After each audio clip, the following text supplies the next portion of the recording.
Hello, Mom and Dad Meet World viewers. So we are going up to the Sheraton Hotel up here in downtown Seattle.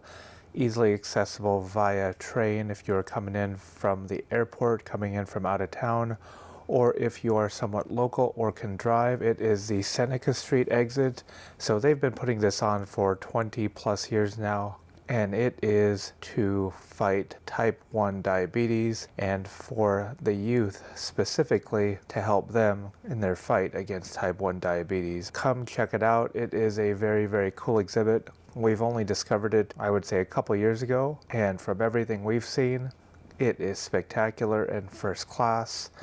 It is put on here by the hotel, the kitchen staff, and local culinary chefs. Come check out all of these beautiful gingerbread displays. The theme here this year is the Chocolate Factory, and if you want, come pay them a visit for yourself and help find a cure for type 1 diabetes.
quiet evening, snow is falling, and from every window shines